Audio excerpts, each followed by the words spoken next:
Hey everyone, welcome to my channel.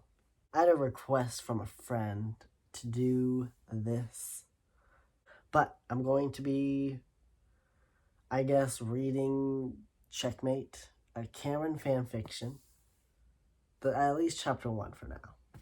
So, we'll do that. So if you don't like Camren, if you don't ship Camren, if you don't even know what Camren is, then maybe this video is not for you. Okay, so we're on chapter 1, beginning of the game. Ooh. Oh, that says, for a better reading, when I point out in the chapter, listen to the song Castle by Halsey. Prepare yourselves. Uh-oh. Okay, so we got Lauren Haragi's point of view. Lauren Jagui, as I like to say. New York, 9:42 p.m. Ooh, so late. The cold breeze that night made all the hairs on my body stand on end. I rubbed my hands on my arms, covered by the thick black jacket for warmth. It was already late, and I was still stuck at the police station. I shook my head and took the gloves off my hands to capture my little box where I had my cigarettes.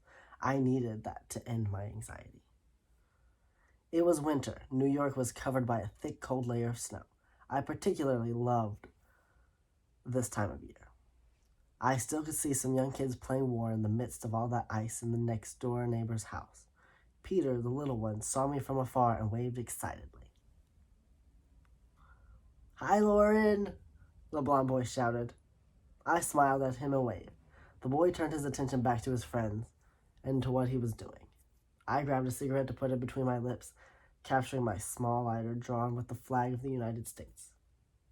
That's not it. I saw the spark light up when I pressed the small... Okay. I saw the spark light up when I pressed the small button until seeing fire wholly. Bless this fire. No, I'm kidding. What am I doing? As soon as the cigarette lit, I put the lighter back in my pocket. I pulled the smoke into my mouth in an intense way, automatically feeling my body get better. Damn addiction. At least she knows, but it gets you. I released the smoke that faded away in the cold air of the night. Of that night. It's that. I needed to get out of there. I had an extremely exhaustive day at the precinct. In that moment, I had a stack of papers with numerous cases to solve. Robberies, murders, aggressions, all too little and nothing satisfactory. I was a deputy in Mount Vernon, a small town in the Westchester County in New York State. I loved what I did, but in these last few years, all the cases seemed too small. I loved to be challenged. I loved to chase situations that seemed to be impossible to solve, and that wasn't happening, not in my hands. Well, Deputy Haragi, here I am, Lauren. Just come and arrest me. I've been bad. I might go and break a few laws over there. Imagine if Lauren was a cop. Could you imagine? Just picture it for a moment. She got her uniform on. She pulls you over, and you're just like, Lauren? And then you don't even think about it. You're just like, yes, give me a ticket, write me up, just handcuff me. It's like, please, do anything you want. I won't tell Lauren. Okay. I'm just going, I don't even know where I'm at anymore. Yes, Iglesias? I left all the archived cases on your desk. The young woman of earlier today is here again and wants to drop charges against her husband. Drop the charges against her husband. You are joking, right? I asked, staring at her. Veronica Iglesias shook her head, shrugging. That woman likes to be beaten up. Next time she comes here to file a complaint about her husband, I'll personally take care of beating her instead. I crumpled, irritated, making the eyes flat. What? What? That's dirty. You wrong for that. You're wrong for that, Lauren. I'll back you up, Lauren. I can't. Okay. I smiled at her. I'm still not with this. Okay, I can't handle this already. We're not even halfway through this. I smiled at her and pulled a little smoke into my mouth again. Just everywhere. You're just in this precinct, or like, where are you at? I don't even understand.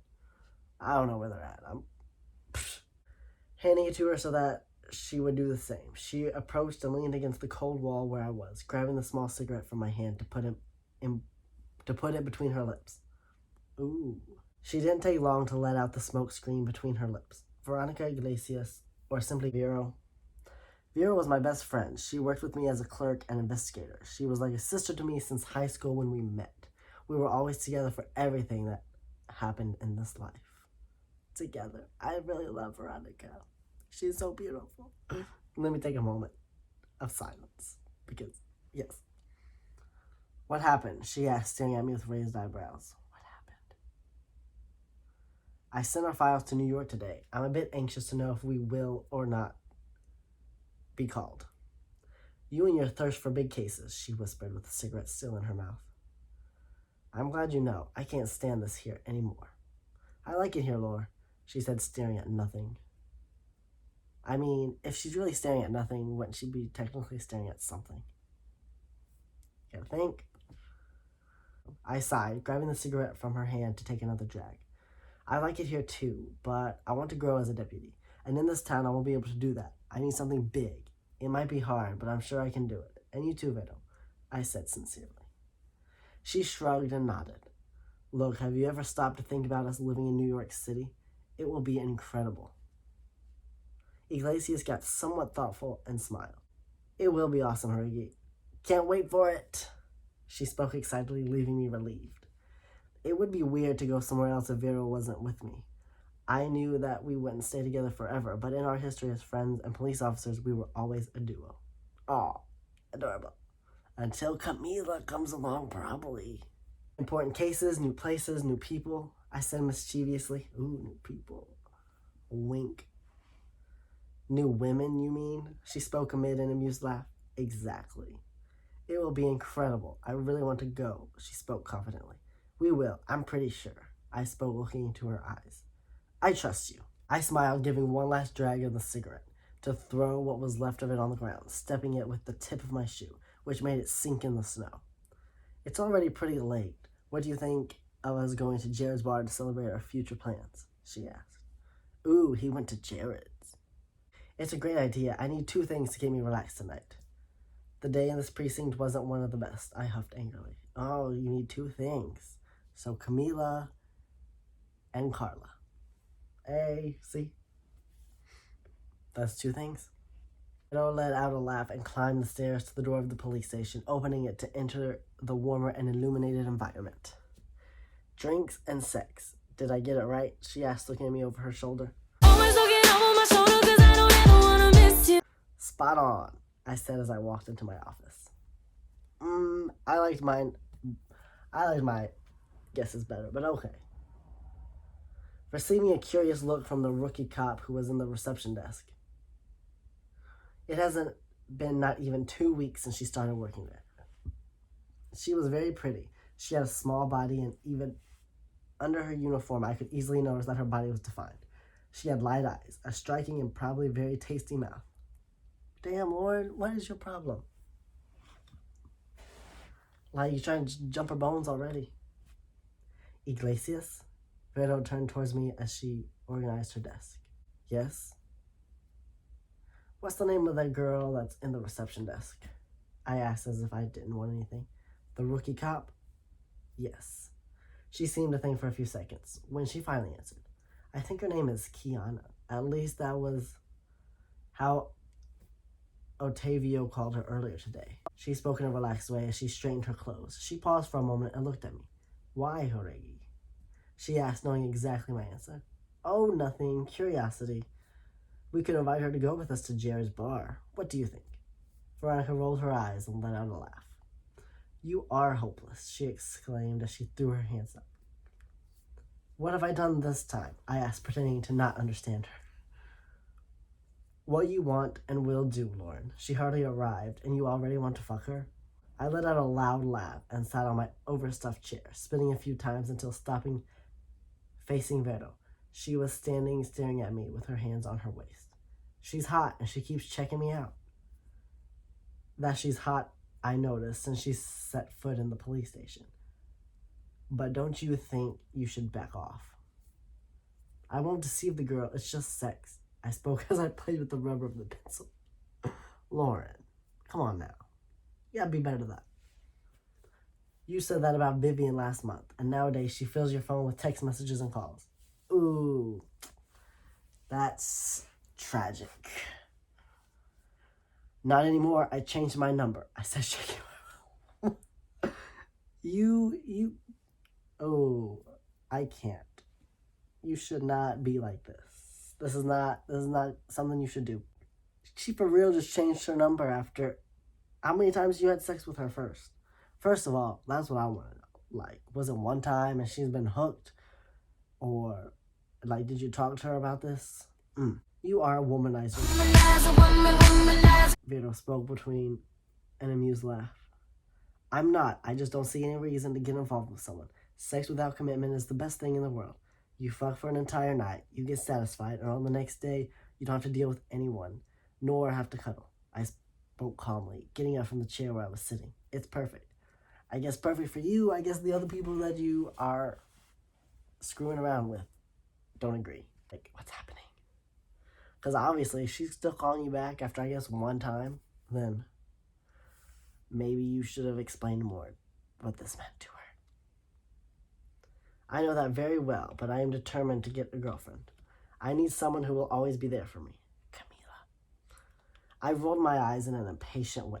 Since I can remember, I knew that I was a lesbian. My need to feel the female body came since adolescence to today. My only problem was the fact that I never fall in love. Well, I personally didn't see that as a problem. In fact, that for me was the best thing that could happen. Do you have any idea not to suffer for someone seemed fucking wonderful? But so many of my friends, as my family, always repeated the mantra that one day I'd have to put a damn ring on the finger and hold on to someone like a dog to its owner.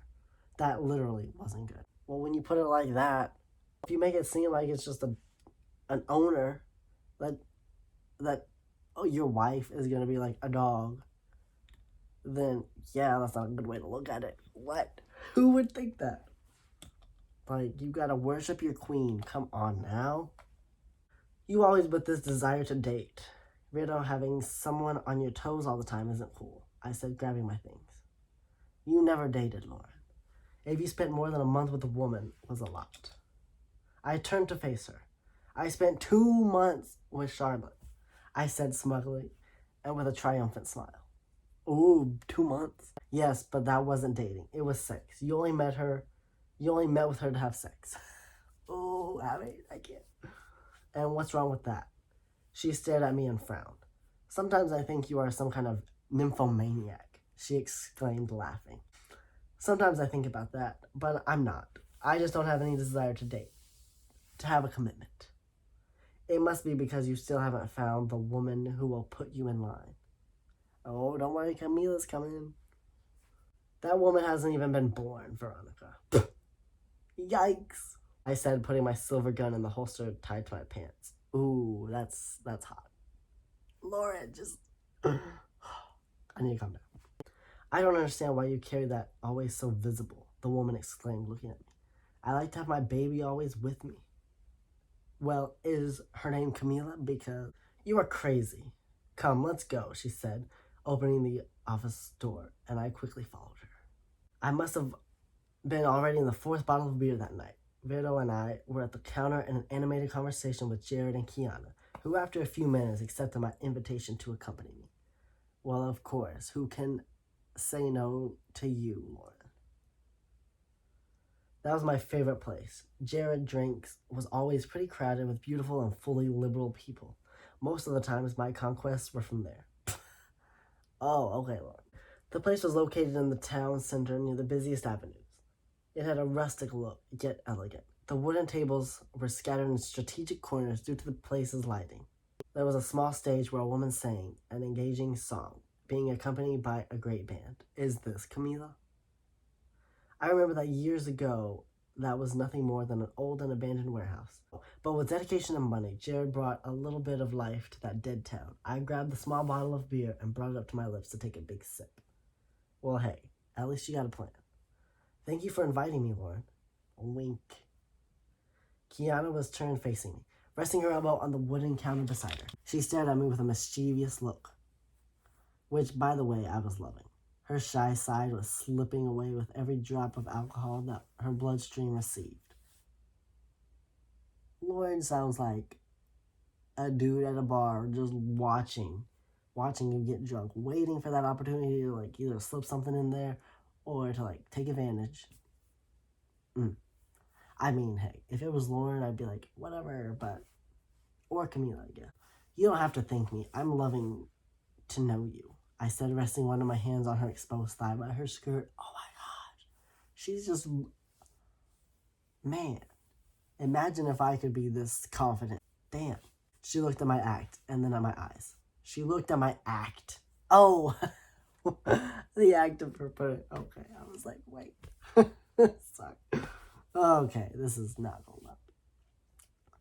You know that I'm also loving to know you? She asked with another one of her eyebrows arched. I smiled and inched closer to her, to the point of whispering in her ear. Hey, how you doing, little mama? Let me whisper in your ear. Great, if you want, I can take you to see a little more of the town after. Kiana bit her bottom lip and stared at me. Vera won't mind? She asked, playing the innocent. I took another sip of my beer and shook my head. No, not at all, I said, looking at Vera, who was talking to a very beautiful redhead. She's very busy to care about it. Do you usually come here often? Yes, it's my favorite place in the whole town. I imagine why, she spoke with a naughty expression. Exactly for that, I completed, as if I could read the officer's thoughts. You are a very attractive woman, Lauren. I imagine that you have many after you. I opened a smirk to then drink up to the last drop of alcohol in the bottle. You could say that, but I'm pretty selective. I only stay with the one who really interests me.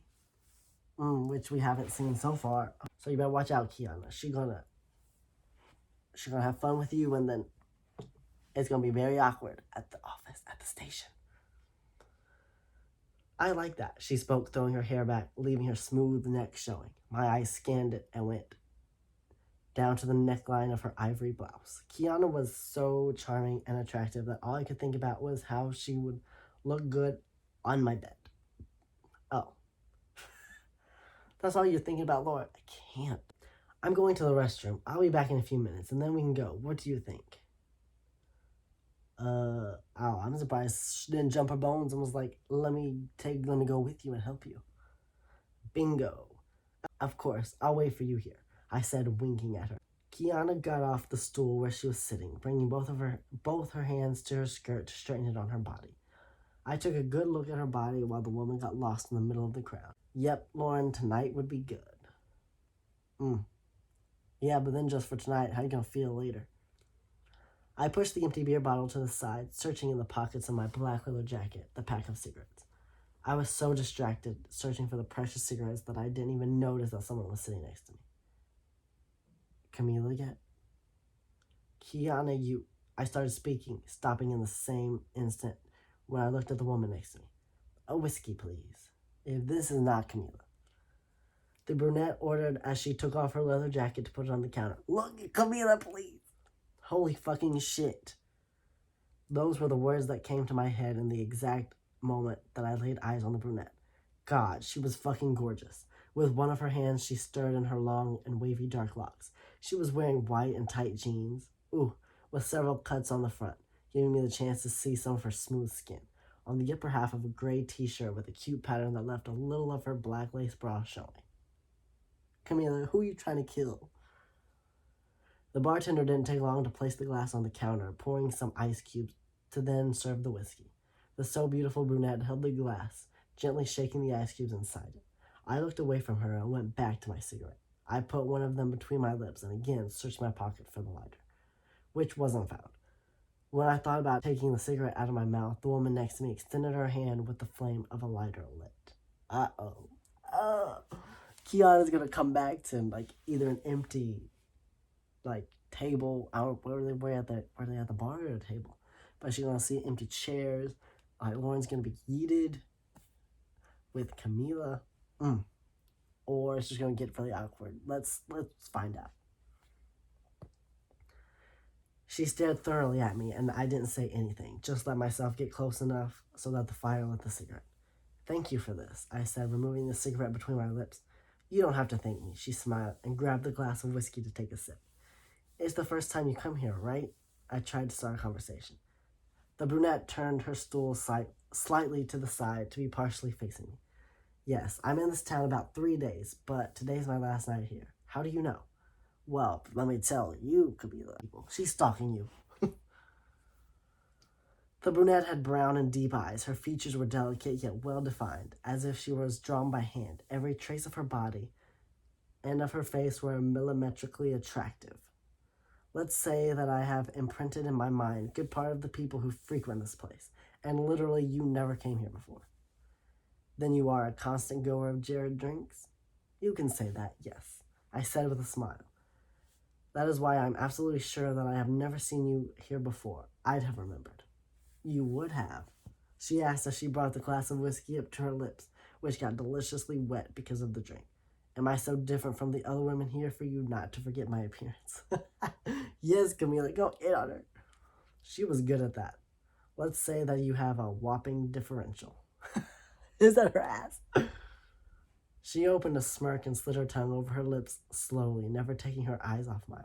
Oh, when she does that, I hate when Camila licks her lips. Ooh. I hope that that's good, the brunette said, grabbing the cigarette between my fingers to bring it up to her lips and take a deep drag. Oh my god. Look, I don't condone smoking, but in fanfics, when it's Camren, I'm all for it. My eyes accompanied every move that she made in that instant, and damn, I needed to have that woman today. Man, she gonna get 2 women. She might have a threesome, I bet. It might be crazy because I had just met her, but the fact that she had a so mysterious and attractive air left me so fucking interested in something more. It sure is. The woman with her eyes closed delicately removed the cigarette from her mouth to then arch her head slightly back, letting the smoke screen invade the air. She let all the smoke come out from between her lips. What a sexy scene, fuck. What's your name? She asked, staring at me. I had the feeling that the brunette's eyes stripped me completely. Lauren Haregi. She slid the tip of her tongue over her lips, wetting them real slow while her eyes that were on my cleavage went up to my eyes. Oh! Well, Lauren, I'm Carla Estrabao. Pleasure to meet you. Okay, Carla. The pleasure is all mine, Carla, I said, looking deep into those so hot brown eyes. Lauren! Uh-oh. It's about to get chilly. Kiana exclaimed as soon as she approached me and she straightened the fabric of her thin blouse on her body. Carla casted a look at my companion, almost in the same intensity in which she had casted at me. The brunette's eyes landed on mine when her lips curled into a cynical and evil smile. The woman stood up, capturing her jacket and her glass of whiskey from the counter. I saw her graciously walk to the pool table that was on the left corner of the bar. Some men cast at her an almost devouring and hungry look, but she seemed not to care. Uh-oh, I bet Lauren was jealous. Carla, as she had introduced herself, had a king inside her. Had a king? What? Ooh, okay. The king is about to be Lauren. She's beautiful, isn't she? Kiana asked, staring at me, having total certainty of my evident interest for the brunette across the bar. Just like you. Oh, she seemed to like you, but she liked me too. Oh, what? Like, I am being thrown in a whirlwind with this whole first chapter. It's only the first chapter, guys. I took my eyes off the brunette to face Kiana, who was staring at me with a mysterious look. What did she mean by that? The woman smiled mischievously and glanced towards Carla, who was in the back, leaning over the pool table, extremely focused on hitting the millimetrically positioned ball.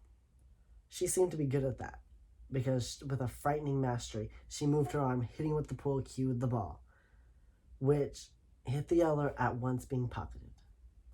Carla stood upright, letting the pool cue rest on the floor to cast a devilish look at me, and at Kiana. She's very good, Kiana murmured. Fucking good, and I wasn't referring to her skills in the game. What else? What were you referring to? Carla smiled and walked to the other side of the pool table to make a new play. Do you want her? Dang so blunt. Again, I casted a look at Kiana, who stared at me with a cynical air. Perhaps the alcohol was too present in her body, or she had gotten as crazy about Carla as I was in that moment. When I tell you all three, something about to happen. I took a deep breath when the woman delicately approached my ear and whispered, Tell me, Lauren, do you want to have sex with that woman? Did she want me to blow her off? I want to. I want to a lot, but I want you too. I spoke sincerely. So you have to decide which one of the two. Oh, that's no fun. I glanced at Carla, who looked at me in the same instant, making her eyes enter in a daunting connection with mine, to then look at Kiana. That was so close. I was in a cruel doubt. I wanted both women at once. I needed Kiana. I was already with her that night, but I equally needed Carla. I needed to find out what that so fucking mysterious and sexy woman could offer. A future? Kiana smiled devilishly and deposited a kiss on my lips to then walk away. What was she doing? Uh-oh, she going over to Carla? Or Camila? The woman walked slowly among the people until approaching Carla. Was she really going to do what I was thinking? I closed my eyes, feeling my whole body shiver just by imagining what would happen that night. I made a small gesture with my hand to the bartender, who quickly handed me another beer bottle, which I opened without delay. Fuck, Lauren, I exclaimed to myself, taking a big sip of the stupidly cold liquid. I glanced towards the two women, and now Kiana was leaning against the edge of the pool table while she whispered something in the ear of the so attractive brunette. Hey, how you doing, love mama? Let me whisper in your ear. After a few seconds, she backed away and let out a cynical laugh. Both women stared at each other for a few seconds, to then I received a look from both of them. God. Ooh, if this doesn't happen, okay. Carla had a fucking sexy sexual aura. It was as if her body, her gaze, and everything in that woman was attractive and sensual. She smiled at me and returned her attention to Kiana, bringing her hand to the woman's face in front of her, where she slid her fingers with a hint of malice, to then inch her face closer, sealing her fleshy lips on the woman's. Fuck, fuck, fuck. I squeezed my thighs tightly in that exact moment, in the failed attempt to make that damn sensation in my center ease. The scene was so sexy that I felt my whole body heat up. The two women kissed each other slowly, yet with the right mischievousness to tease me. In the middle of the kiss, Carla opened her eyes and stared at me without letting go of Kiana's lips, to then close them again. I squeezed my hand tighter around the beer bottle and released slowly. She about to break the beer bottle with her bare hands, to then lift the bottle up to my lips and take a big sip of the liquid. The kiss ended, and Carla readily smiled at the woman in a cynical way, holding her hands to pull her towards me. Her gaze was fixed and intense on me with every step towards me. She then stopped in front of me, staring at me with a mischievous smile. It's your lucky day, Lord. Oh, yo, I know it. I know it. It's about to happen. Oh, shit. I smirked and took another sip of my beer, to then get up from the stool where I was sitting, leaving a few dollars on the counter. I turned to face the brunette. No, today is your lucky day, Carla.